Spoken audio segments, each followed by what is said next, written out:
Graça e paz, abençoados. As duas serpentes da criação, parte 7.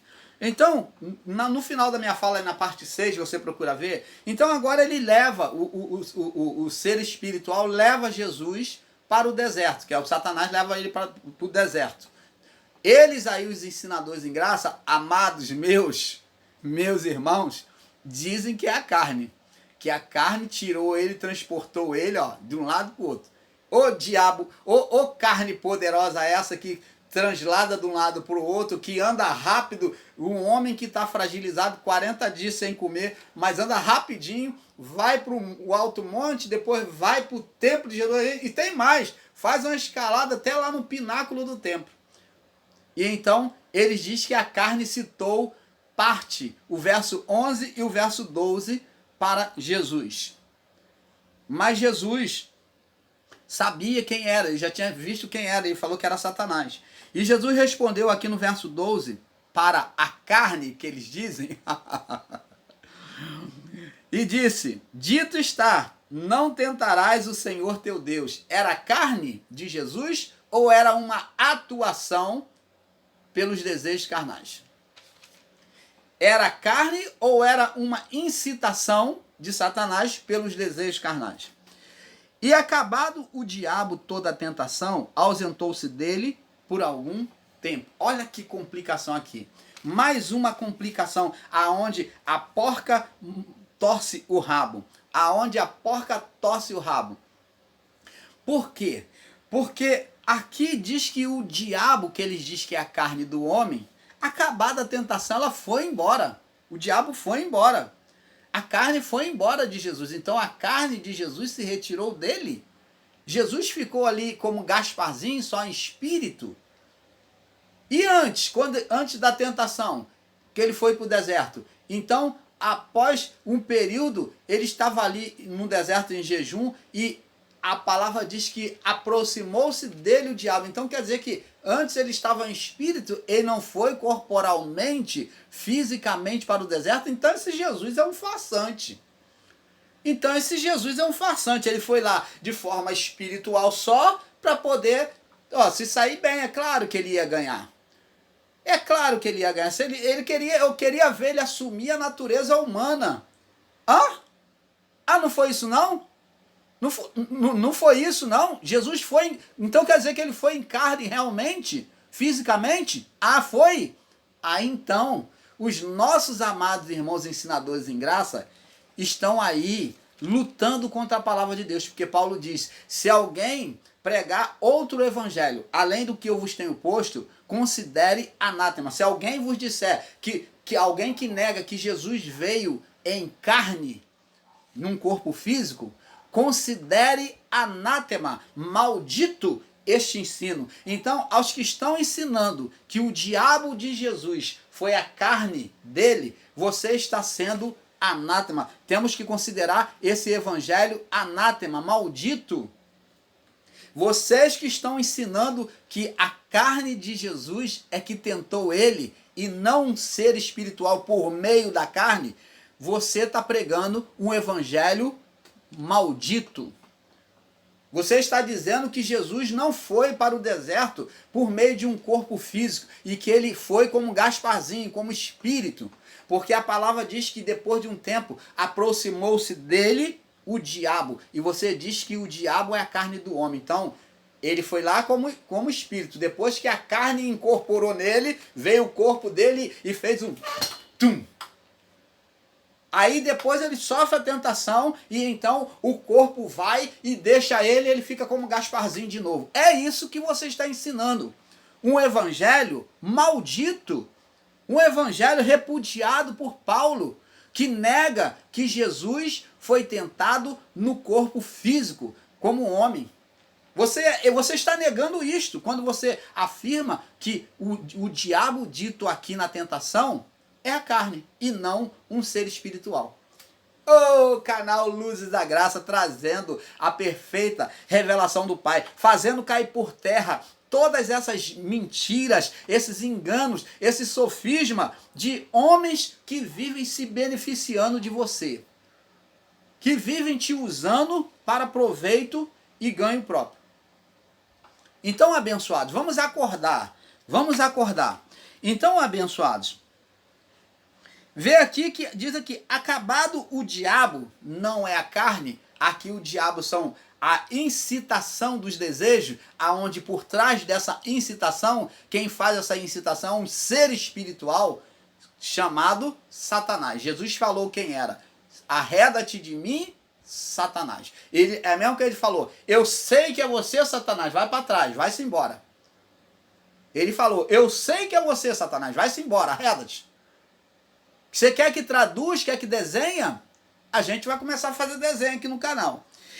E acabado o diabo toda a tentação, ausentou-se dele por algum, não está dizendo que o diabo saiu de uma vez, não, o diabo ser espiritual, essa atuação, não saiu de uma vez para nunca mais voltar, não, mas aqui está dizendo por algum tempo,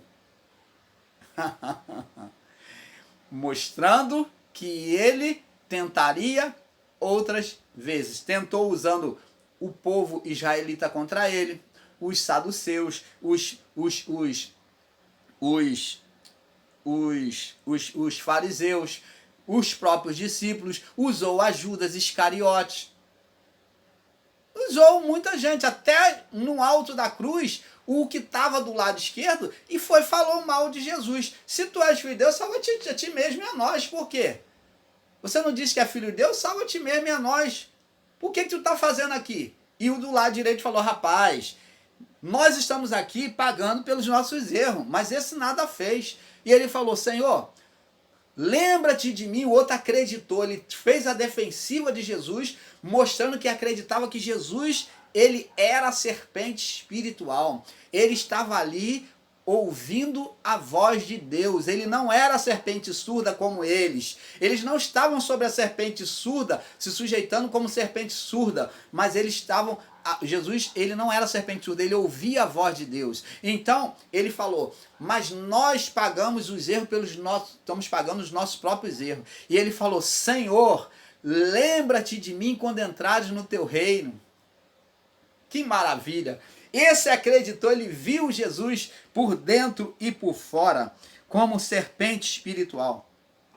Agora, abençoados, então as duas serpentes foram mostradas na cruz, né? Que quando Jesus toma o pecado do mundo, João Batista já havia falado sobre isso. Vamos ver lá no livro de João, capítulo 1, né? Nós daqui a pouco vamos estar acabando essa série. João capítulo 1, no verso 29. João já vinha dito isso aqui, diz aqui, ó. No dia seguinte, João viu a Jesus que vinha a ele e disse, eis o Cordeiro de Deus que tira o pecado do mundo. João, ele olha pelo olhar do tabernáculo, sacrifício do Cordeiro, que tira o pecado do mundo. Então ele olha de forma espiritual, olhando para o sacrifício do Cordeiro. Então, aqui vai tirar o pecado, a condenação, como a serpente de bronze? Vai. Então João usa o termo Cordeiro. Mateus 27, vamos de Mateus 27. É muita revelação do Pai, é bênção sobre bênção. Tem tanta revelação para vir aí sobre nós, vai vir uma enxurrada de revelação aí para os irmãos aí participarem no canal, tá? Você vai estar aprendendo e participando a outros irmãos. João 27, no verso 46. Então aqui vemos também a serpente de bronze, que é a serpente, que é os desejos para Deus sendo manifesto. Ele aqui é a ausência, está participando as duas serpentes. Nós vemos aqui no verso 46. Mateus 27, 46, diz assim: e perto da hora nona, exclamou Jesus em alta voz, dizendo, Eli, Eli, lama sabachthani, isto é, Deus meu, por que me desamparaste? Então a serpente dos desejos ali naquele momento da cruz, aquele momento ali, o que prevaleceu ali naquele tempo ali, foi que mostra a transferência de pecado do mundo, como João falou. Eis o Cordeiro de Deus que tira o pecado do mundo. Então os pecados foi colocados sobre ele naquele momento, e agora Jesus, que sempre se relacionava com o Pai nas suas orações, falando, meu Pai, Pai, e agora ele não ora de forma espiritual, ele ora de forma humana, de um homem carnal, de um homem natural do pecado. Ele ora como um homem natural do pecado. Ele fala, meu Deus, ou Deus meu. É essa oração de um homem natural do pecado. Eles não tinham acesso a Deus, então eles não eram filhos de Deus. Então, eles só passaram a ser filhos de Deus após a ressurreição. Porque a palavra diz que todos aqueles quanto creram, Deus lhes deu o poder de serem feitos filhos de Deus. A todos quanto receberam, deu-lhe Deus o poder de serem feitos filhos de Deus. Deu-lhes o poder de serem feitos filhos de Deus. Quem deu? Jesus. Então, abençoado, aqui como homem natural do pecado, ele já não podia chamar Deus de Pai. E ele agora, a oração do homem natural do pecado é Deus, é meu Deus, Deus meu, é Senhor, mas não Pai. Agora ele deixa de falar Pai, ele fala Deus meu. E então, outro ponto que aconteceu aqui, e ele diz, por que me desamparaste? Ele se vê sozinho. Por quê? Jeremias falou, porque as nossas iniquidades é que fazem divisão entre nós e o nosso Deus. Então ali, quando ele recebe o pecado do mundo, ele se vê distante, separado da comunhão com Deus. Por isso que ele se sente sozinho, separado, desamparado. Deus meu, por que me desamparado? A manifestação, a oração de um homem natural do pecado. Aí, quando ele entrega o Espírito e ele cumpre tudo, aí sim, agora ele vem glorificado. Tá? Então, ele tinha que cumprir todas essas coisas. Então, abençoado, é isso que temos que entender. Tá bom? É isso que nós temos que buscar entender. Vamos buscar entender isso aqui. Então, vamos prosseguir aqui.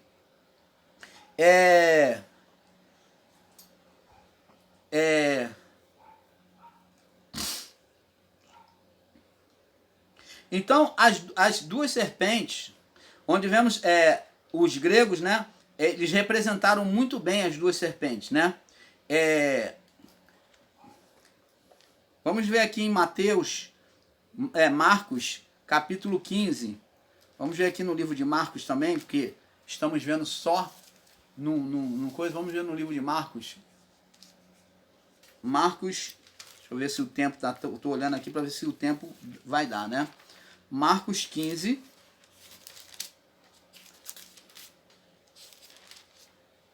No verso 34.